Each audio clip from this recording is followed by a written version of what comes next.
જય જોહર. થાકી ગયા લાગે ભાઈ, બોલતા નથી પાછળ વાળા. ભૂખ લાગેલી છે.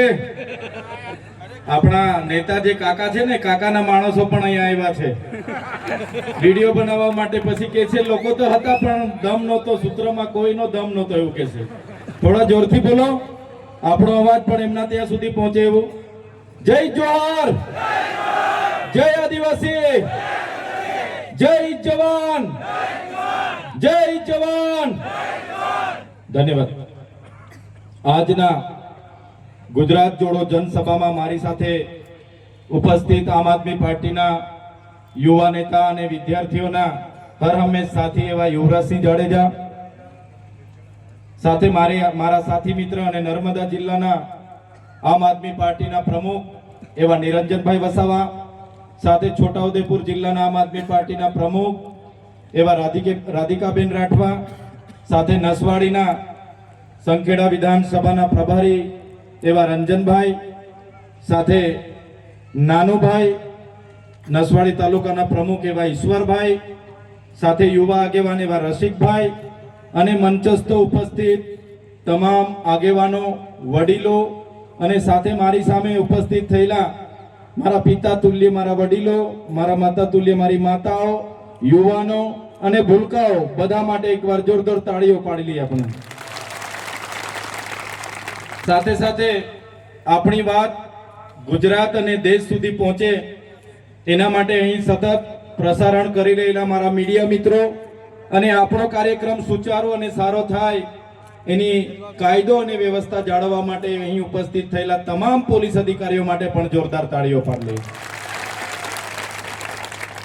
સાથીઓ, હમણાં આગળના કોઈ વક્તાએ કીધું કે મનરેગા યોજનાનું નામ બદલી નાખવામાં આવ્યું છે, ત્યારે હું વધારે નહીં કહીશ, પણ જે પ્રકારે મનરેગા કૌભાંડો થયા, મનરેગામાં ભ્રષ્ટાચારો થયા, શરૂઆત આપણા છોટાઉદેપુર, નર્મદા અને ભરૂચથી આપણે એ મુદ્દાને ઉઠાવ્યો, અને મનરેગાના કૌભાંડો જ્યારે એમના નેતાઓ, એમના પુત્ર, મોટા મોટા નેતાઓ, એ ભાજપના મંત્રી તંત્રીઓ અને કોંગ્રેસના પ્રદેશ ઉપાધ્યક્ષ એવા નેતાઓ જેલોમાં જવું પડ્યું, ત્યારે આજે દેશમાં મનરેગા યોજનામાં જે મહાત્મા ગાંધીના નામે યોજના હતી એને બદલીને એમના કૌભાંડો છુપાવવાનું કામ કર્યું છે. ત્યારે આ સરકારને કહેવા માંગીએ છીએ, મનરેગાનું નામ બદલવાથી અમે તમારા કૌભાંડો ભૂલી નથી જવાના.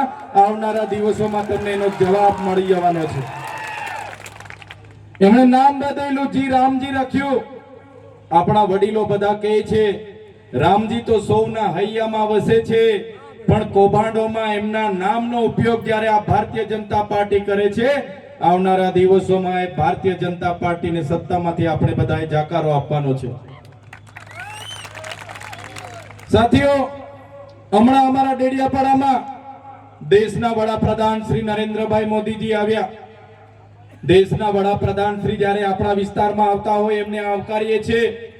એ આવતા હોય એટલે ખર્ચા પણ થાય, પણ જે પ્રકારે એમના ભાજપના નેતાઓ, એમના અધિકારીઓએ ખર્ચા ઉતાર્યા અને આદિવાસી ગ્રાન્ટ પૂરી કરી, આદિવાસી બાળકોના સિકલ સેલના બીમારીથી પીડાતા બાળકોના ફૂડ બિલના પૈસા હોય, આશ્રમ શાળામાં ભણતા બાળકોના ફૂડ બિલના પૈસા હોય, કુપોષણથી પીડાતા બાળકોના ફૂડ બિલના પૈસા હોય, આંગણવાડી બાંધકામના પૈસા હોય, શિક્ષણ સારું મળે એના પૈસા હોય, રોડ રસ્તાના પૈસા હોય, અને એ આદિવાસીઓના પૈસા જ્યારે આવા તાઇફામાં વપરાતા હશે ત્યારે ચૈતરભાઈ વસાવા એના માટે બોલશે. ચાહે સીએમ નો કાર્યક્રમ હોય કે પીએમ નો કાર્યક્રમ હોય, એનો હિસાબ અમે માંગીશું.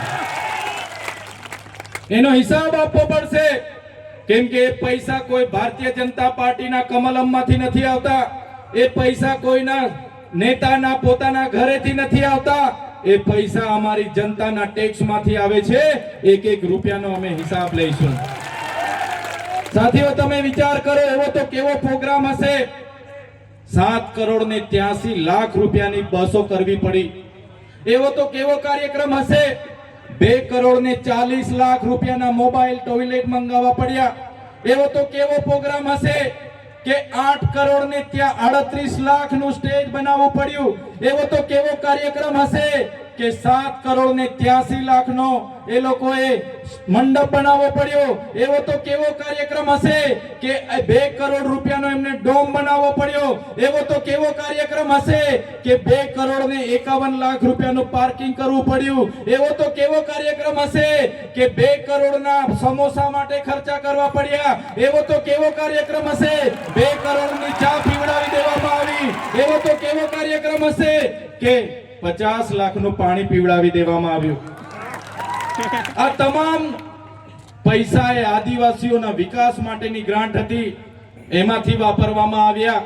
ત્યારે આ ભારતીય જનતા પાર્ટી એમના અધિકારીઓને અમે કહેવા માંગીએ છીએ, અમારા લોકોના વિકાસ માટેના પૈસા હતા, તમારે 1 રૂપિયાનો હિસાબ આપવો પડશે, હિસાબ અમે લઈશું.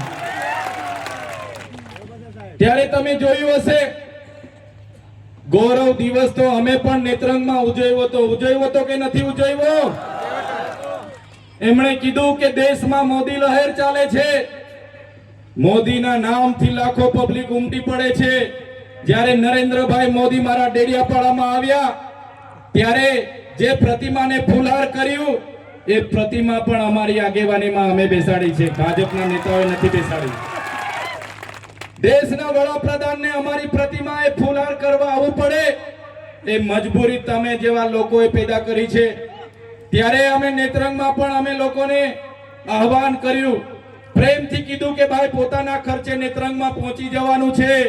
નરેન્દ્રભાઈ મોદીની સભામાં 12 થી 15,000 લોકો હતા, એ પણ કર્મચારીઓ પોલીસ સાથે, અને નેત્રંગ ખાતે લાખો આદિવાસીઓ ભેગા થઈ ગયા આપણા એક અવાજથી. ત્યારે આજે ભાજપના નેતાઓને ચિંતા છે. આજે અમે દાહોદમાં જઈએ, છોટાઉદેપુરમાં આવીએ કે આજે અમે પંચમહાલમાં જઈએ, ત્યારે એના નેતાઓ અમારા ગયા પછી અમને ગાળો ભાંડે છે ને. ચૈતર વસાવા અહીંયા આવ્યા કેમ? ચૈતર વસાવા શું કરી આપવાના છે? આવું બધું બોલે છે કેમ કે ભાજપના નેતાઓને ખબર પડી ગઈ છે કે હવે ચૈતર વસાવા સાથે આ વિસ્તારના લોકો જાગી ગયા છે અને આવું ચાલશે. આવનારા દિવસોમાં એ લોકોના ગરબા ઘરે જતા રહેવાના છે. ગભરાઈ ગયા છે. ત્યારે લોકોને કહેવા માંગુ છું, અમારે એટલા માટે આ વિસ્તારમાં આવવું પડે છે. 30 વર્ષથી ભારતીય જનતા પાર્ટીને અહીંની લોકોએ મત આપીને તમને સરકારમાં મોકલ્યા છે. આજે નર્મદા વિસ્થાપિતોના 19 ગામોના લોકોને તમે ત્યાં જઈને વાયદો આપ્યો તો. જ્યારે નર્મદા વિસ્થાપિતના લોકો કેવડિયામાં ધરણા પર હતા, અહીંના ધારાસભ્ય, અહીંના સાંસદ અને અમારા સાંસદ બધા ત્યાં પહોંચીને અમારા નર્મદાના લોકોને એમણે વચન આપ્યું હતું કે તમને અમે સિંચાઈનું પાણી મફત આપીશું, તમને વીજળી મફત આપીશું અને ઘરમાં એક વ્યક્તિને કાયમી નોકરી આપીશું. ત્યારે નર્મદાના વિસ્થાપિતોને આજે ગાંધીનગર 50 ધક્કા ખાવા પડે છે, પણ આજ દિન સુધી એક પણ લાભ નથી મળ્યો. એનો જવાબ એમણે આપવો જોઈએ. એમનો જવાબ કેમ નથી આપતા? આજે તુરખેડામાં જે મારા બેન હતા, એ બેન જ્યારે એને પ્રસૂતિની પીડા ઉપડી, એને ડિલિવરી માટે લઈ જવાનું હતું, એ ગામમાં રસ્તો નહીં હોવાના કારણે સાથીઓ ત્યાં 108 નહીં પહોંચી. એ બેનને ઝોલીમાં લઈને ગામના આગેવાનો નીકળ્યા. 3 કિલોમીટર ચાલતા બેનનું રસ્તામાં પીડાથી તડપીને એનું મૃત્યુ થયું. એક નાના બાળકને જન્મ આપીને માતા ગુજરી ગયા. ત્યારે અમે ઘરે ગયા, એ બેનને મળ્યા, એના પરિવારને મળ્યા અને એ બેનના પરિવારનું નાનું બાળક અમે જોયું. જ્યારે એની દુઃખ અમે મહેસૂસ કરીએ છીએ, ત્યારે આ વિસ્તારમાં આવીને એ વિસ્તારના લોકોનો રોડ બને એના માટે અમે આવીને તમને રજૂઆત કરીએ છીએ. અહીંના નેતાઓ કહે છે કે ચૈતર વસાવા તુરખેડા કેમ આવ્યા? તો આ તુરખેડાના લોકોને આજ દિન સુધી તમે તમારા મત બેંક તરીકે ઉપયોગ કર્યો છે. એ બહેનોને ક્યારે તમે પોતાની બહેનો માની નથી. આ વિસ્તારના લોકોને ક્યારે તમે પોતાના લોકો માન્યા નથી. એટલા માટે જ આજે પણ તમે રસ્તા બનાવ્યા નથી. અને એ લોકોનું દુઃખ જ્યારે અમે મહેસૂસ કરીએ છીએ, ત્યારે અમે દોડતા આવીએ છીએ એમના દુઃખમાં સહભાગી થવા માટે. તમે કેમ ત્યાં નથી જતા?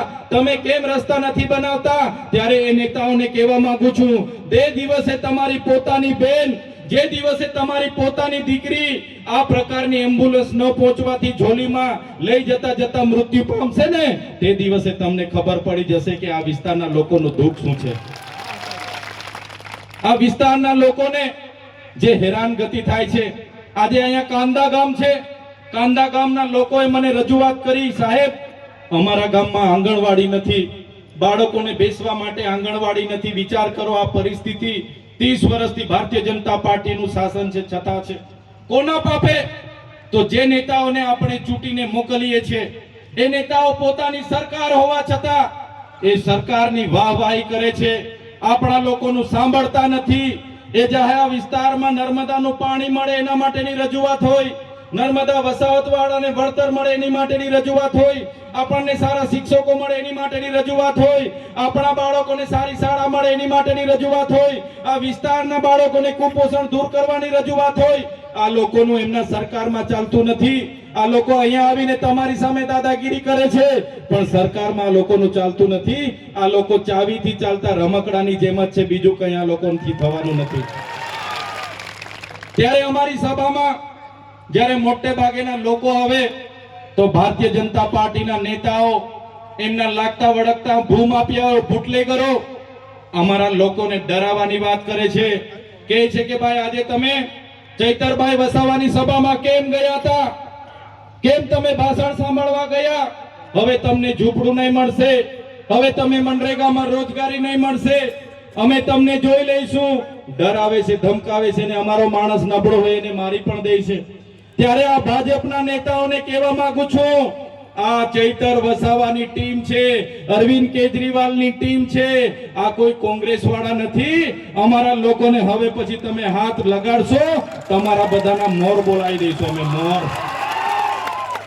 મોર બોલી જશે આવનારા દિવસોમાં, બધાને છોડવાના નથી.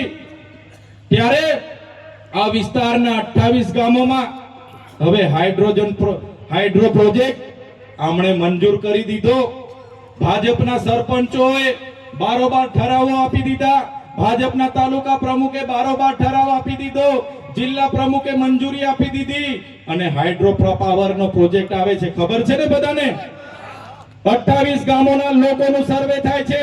કલેક્ટર અને એમના એસપી પોલીસનો ઉપયોગ કરીને બળજબરી પૂર્વક ત્યાં ગ્રામ સભાઓના ઠરાવો માંગે છે, જમીનોના સર્વે કરાવે છે, અને અદાણીને અંબાણીને આ વિસ્તારની જમીનો આપવાની વાત કરે છે. ત્યારે આ ભાજપના નેતાઓને, એમના મંત્રીઓને, એમની કલેક્ટરને, એમના એસપીને હું કહેવા માંગુ છું, અમારો આદિવાસી સમાજ એ સંવિધાન અને સંવાદમાં માનનારો છે.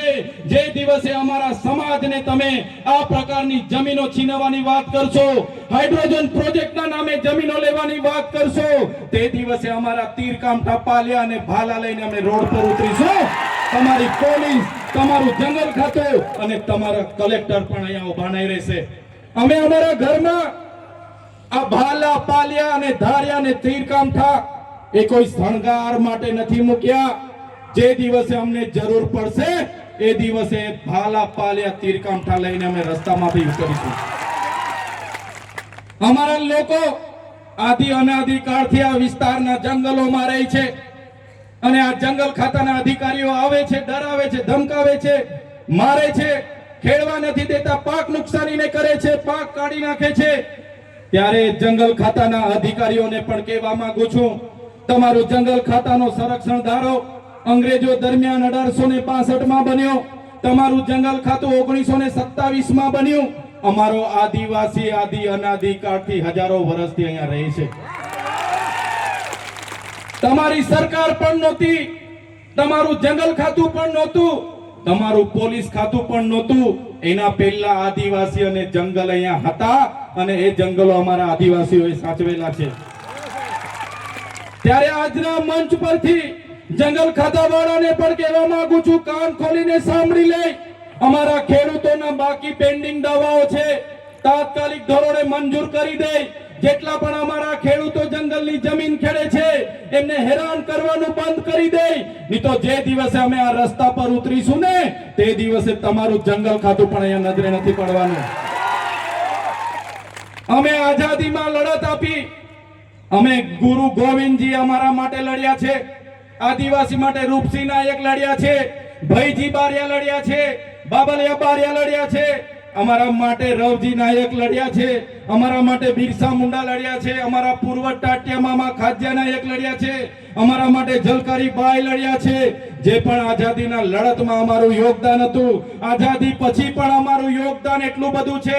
અમે નર્મદા ડેમોમાં અમારી જમીનો આપી, અમે એની નહેરોમાં જમીનો આપી, આ વિસ્તારના રોડ રસ્તામાં જમીનો આપી, કોરિડોર અને નેશનલ હાઈવેમાં જમીનો આપી, અમે સ્ટેચ્યુ ઓફ યુનિટીમાં જમીનો આપી, અમે તમામ જગ્યાએ દેશના વિકાસ માટે જમીનો આપી. અને આજે અમારા લોકોને ફરી વિકાસના નામે વિનાશ તરફ લઈ જવાની વાત કરશો તો આ વિસ્તારમાં હવે સંવિધાન અને સંવાદની વાત નથી, આ વિસ્તારમાં હવે આરપારની લડાઈઓ કરવા માટે અમે તૈયાર છે. જે દિવસે જરૂર પડશે અમે અમારા ઓજારો સાથે ગાંધીનગર તરફ પણ કૂચ કરીશું, અને અમને જરૂર પડશે એ દિવસે ગાંધીનગરમાં નેપાળવાડી કરવા માટે પણ અમારી તૈયારી છે. અમે કોઈનાથી ડરતા નથી, અને અમારા તમારા જેવા ખાણ માફિયાઓ બુટલેગરો ના સહારે અમારું કમલમ અમારું ચાલતું નથી. ત્યારે આ વિસ્તારોમાં મનરેગા નામે કૌભાંડો થયા, નલ સે જલના નામે કૌભાંડો થયા, આપણા બાળકોને શિષ્યવૃત્તિ મળે એના માટે અમે અવાજ ઉઠાવ્યો, આ વિસ્તારમાં રોડ રસ્તા બને એના માટે અવાજ ઉઠાવ્યો, નર્મદાના લોકોને વળતર મળે એના માટે અવાજ ઉઠાવ્યો, કેવડિયામાં જ્યારે ઝૂંપડા તૂટતા હતા એના માટે અવાજ ઉઠાવ્યો. આ વિસ્તારના લોકોનો અવાજ અમે સડકથી લઈને સદન સુધી બોલીએ. એટલે આ ભારતીય જનતા પાર્ટીની સરકારને, એમના નેતાઓને ગમતું નથી. સાથીઓ, તમે બધાએ જોયું હશે, અમને પણ જેલોમાં મોકલવામાં આવ્યા. એક વાર નથી, ચૈતરભાઈ વસાવા પર 19 વાર ખોટી એફઆઈઆર કરવામાં આવી છે. છતાં ચૈતરભાઈ વસાવા એટલા હિંમતથી લડે છે, એટલી તાકાતથી લડે છે, કેમ કે ચૈતરભાઈ વસાવા સાથે તમારા જેવા વડીલો અને યુવાનો અને માતા બહેનોના આશીર્વાદ. હમણાં પણ મને જેલમાં નાખવામાં આવ્યો. મને રાતે મારી ડેડિયાપાડાથી પોલીસ દ્વારા પકડવામાં આવ્યો, બળજબરીપૂર્વક ખેંચીને મને જીપમાં બેસાડવામાં આવ્યો. મને રાજપીપળાની જૂની જેલમાં રાખવામાં આવ્યા. મારા સાથી મિત્રો, મારા કાર્યકર મિત્રો, એ નિરંજનભાઈ વસાવા હોય, રાધિકાબેન રાઠવા હોય, અમારા નાનુભાઈ હોય, અમારા ઈશ્વરભાઈ હોય, અમારા જિગ્નેશભાઈ લોકો રાતે આવ્યા. એમને કીધું, ડીએસપી સાહેબ ચૈતરભાઈનો ટિફિન લઈને આવ્યા છે, ચૈતરભાઈના કપડા લઈને આવ્યા છે, અમને મળવા દો. પોલીસે રાતે પણ અમને જમવા નહીં દીધા, અમારા કપડા નહીં આપવા દીધા. બીજા દિવસે મામલતદારમાં રજૂ કરવાના હતા, ડેડિયાપાડાની કોર્ટમાં રજૂ. સામાન્ય બાબતમાં મને સેશન કોર્ટમાં લઈ જવામાં આવ્યો. સેશન કોર્ટમાં મારા વકીલો, ચૈતરભાઈના વકીલ છે, એમનો કેસ લડવા આવ્યા છે, અમને જવા દો. છતાં કોઈ વકીલને કોર્ટમાં નહીં આવવા દીધો. કોર્ટમાં નહીં આવવા દઈને મને જામીન રદ કરવામાં આવ્યા. મને રાજપીપળા જેલમાં નાખવાની જગ્યાએ સાથીઓ બરોડાની સેન્ટ્રલ જેલ, પાકા કેદીઓની જેલ, સયાજીરાવ ગાયકવાડે બનાવેલી જેલ, અંગ્રેજો વખતની જેલમાં એક નાની કોટડીમાં મને પૂરી દેવામાં આવ્યો. બહારથી કોઈ ટિફિન નહીં, કોઈ બિસ્તરો નહીં, કોઈ કપડા નહીં. બહારના મારા ઘરવાળા મળવા આવે, મારા કાર્ય પરવાનગી નહીં. ખૂબ વેતનાઓ આપી, ખૂબ ત્રાસ આપ્યો. એમણે કીધું, તમારા જામીનો 3 મહિના કે 3 વર્ષમાં પણ નથી થવાના. તમે ભારતીય જનતા પાર્ટી સામે કેમ બોલો છો? તમે આદિવાસીઓ માટે કેમ લડો? તમે ખેડૂતો માટે ભાવ વધારવા માટે કેમ લડો છો? તમે નર્મદાના વિસ્થાપિતો માટે કેમ લડો છો? તમે નર્મદાનું પાણી છોટાઉદેપુરને મળે એના માટે કેમ લડો છો? તમે લડવાનું છોડીએ, પણ તમારા બધાના આશીર્વાદ હતા, એ લોકો સામે મેં ઝૂક્યો નથી અને 80 દિવસમાં છૂટીને તમારી વચ્ચે આવ્યો છું. આટલી બધી વેદનાઓ મારે એટલા માટે કેવી પડે કે તમારા વેઠવી પડે છે, અમારા પરિવારોએ જેલો વેઠવી પડે છે, અમે વેદના વેઠીએ છીએ, દુઃખ વેઠીએ છીએ, છતાં ભારતીય જનતા પાર્ટીની તાનાશાહી સામે ઝૂકતા નથી, કેમ કે અમે રહેવાના છે. અમે ધારાસભ્ય નહોતા ત્યારે પણ કેવડિયાના લોકો માટે લડ્યા છે, છોટાઉદેપુરના લોકો માટે લડ્યા છે, નર્મદાના લોકો માટે છે, અને ધારાસભ્ય નહીં હોઈશું તો બી ગુજરાતની આદિવાસી જનતા માટે આ ચૈતર વસાવા છેલ્લા શ્વાસ સુધી લડવાના છે. તમે જોઈ લો સાથીઓ, એક અઠવાડિયું નહીં, એક મહિનો નહીં, વાર પર વાર, તારીખ પર તારીખ, તારીખ પર તારીખ, તારીખ પર તારીખ 80 દિવસથી વધારે મને જેલમાં એકલો કોટડીમાં રાખવામાં આવ્યો. મારા મોબાઈલો જપ્ત કરી લેવામાં આવ્યા, મારા લોકોને ડરાવવામાં આવ્યા, ધમકાવવામાં આવ્યા, અમને પણ ડરાવવામાં આવ્યો. પછી પણ મેં નહીં ડર્યો, મારા જામીન થયા. હું જેલની બહાર આવ્યો. જેલની બહાર આવ્યો, મારા આ બધા આગેવાનો મને લેવા માટે આવ્યા. જેવો દરવાજો ખોલીને હું બહાર પગ મૂક્યો, મારો થેલો આપ્યો, તરત મારા નિરંજનભાઈ વસાવા, યુવરાજભાઈ જાડેજા, રાધિકાબેન રાઠવા એમની ટીમે મને કીધું, સાહેબ જામીન તો અમે જેમ તેમ કરાવ્યા છે, પણ એ લોકોએ તમને આદિવાસી વિસ્તારમાં પ્રવેશબંધીની માંગ કરી હતી, પણ એ પ્રવેશબંધી તો નથી કરાવી શક્યા એ લોકો, પણ તમારા મત વિસ્તારમાં પ્રવેશબંધી તમને ફરમાવેલી છે. મારા વડીલો, મારી માતા બહેનો, તમે મારી સામે બેઠા છો, તમે વિચાર કરો, જે ડેડિયાપાડા સાગબારાની જનતાએ મને 1 લાખથી પણ વધારે મત આપ્યા, આટલી નાની ઉંમરમાં મારી હેસિયત કરતા પણ વધારે મને જવાબદારી આપી, મને ધારાસભ્ય બનાવ્યો, અને એ જનતાના સુખ અને દુઃખમાં મારે નહીં જવાનું, એ જનતા માટે કામ કરવા મારે ડેડિયાપાડા નહીં જવાનું. ડેડિયાપાડામાં મારી ઓફિસ, ડેડિયાપાડાનું બોગજ મારું ગામ, ત્યાં મારું ઘર, મારો પરિવાર પણ મારે નહીં જવાનું. એ લોકો આજે હું રાજપીપળા રહીને મારા નર્મદાના લોકોના કામ કરું, છોટાઉદેપુર આવીને છોટાઉદેપુરની જનતાના કામ કરું, દાહોદમાં જઈને દાહોદની જનતાના કામ કરું.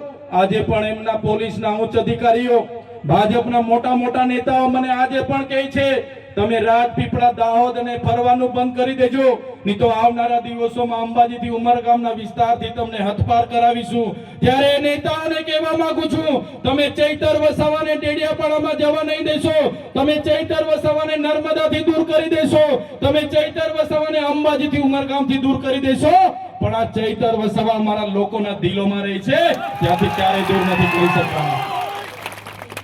અમારી જનતાના દિલોમાં અમે વસેલા છે, અમારી જનતા અમને પ્રેમ કરે છે, અમારી માતાઓ મારા માટે માનતા રાખે છે, મારા વડીલો, મારા સંતો, મારા આગેવાનો અમારા માટે વ્રત રાખે છે, ઉપવાસ રાખે છે, અને મને આશીર્વાદ આપે છે.